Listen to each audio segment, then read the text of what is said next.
ولوطا إذ قال لقومه إنكم لتأتون الفاحشة ما سبقكم بها من أحد من العالمين أئنكم لتأتون الرجال وتقطعون السبيل وتأتون في ناديكم المنكر فما كان جواب قومه إلا أن قالوا ائتنا بعذاب الله إن كنت من الصادقين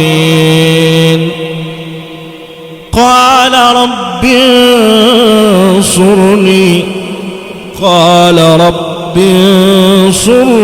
على القوم المفسدين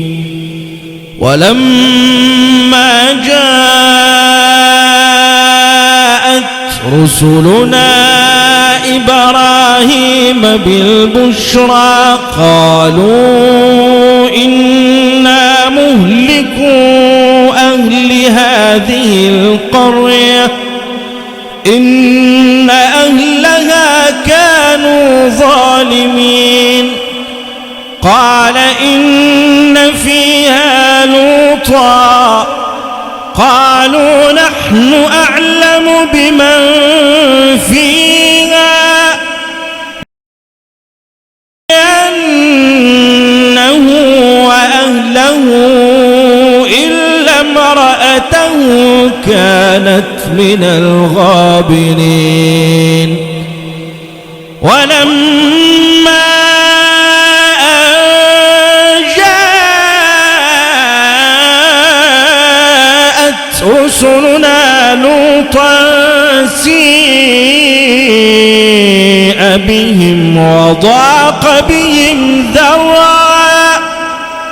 وقالوا لا تخف ولا تحزن إنا منجوك وأهلك إلا امرأتك كانت من الغابرين إنا منزلون على أهل هذه القرية رجزا من السماء بما كانوا يفسقون ولقد تركنا منها آية بينة لقوم يعقلون وإلى مدين أخاهم شعيبا فقال يا قوم اعبدوا الله وارجوا اليوم الآخر ولا تعثوا في الأرض مفسدين فكذبوه فأخذتهم الرجفة فأصبحوا في دارهم جاثمين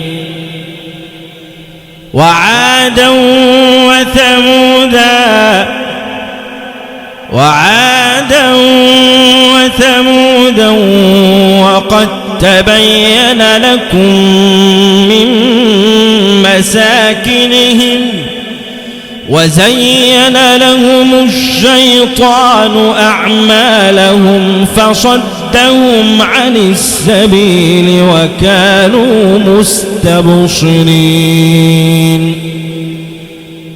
وقارون وفرعون وهامان ولقد جاءهم موسى بالبينات فاستكبروا ولقد جاءهم موسى بالبينات فاستكبروا فسدوا في الأرض وما كانوا سابقين فكلا أخذنا بذنبه فمنهم من أرسلنا عليه حاصبا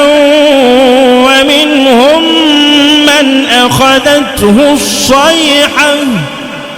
ومنهم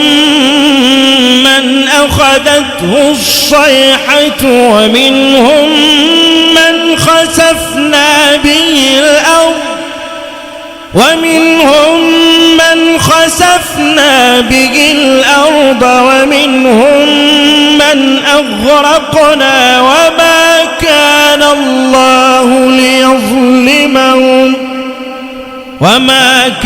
الله ليظلمهم ولكن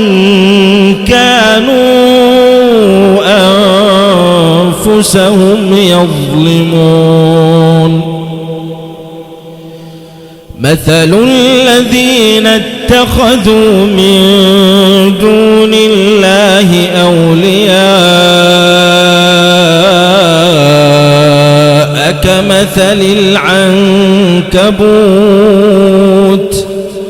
كمثل العنكبوت اتخذت بيتا وإن أوهن البيوت لبيت العنكبوت لو كانوا يعلمون إن الله يعلم ما يدعون من دونه من شيء وهو العزيز الحكيم وتلك الأمثال نضربها للناس وما يعقلها إلا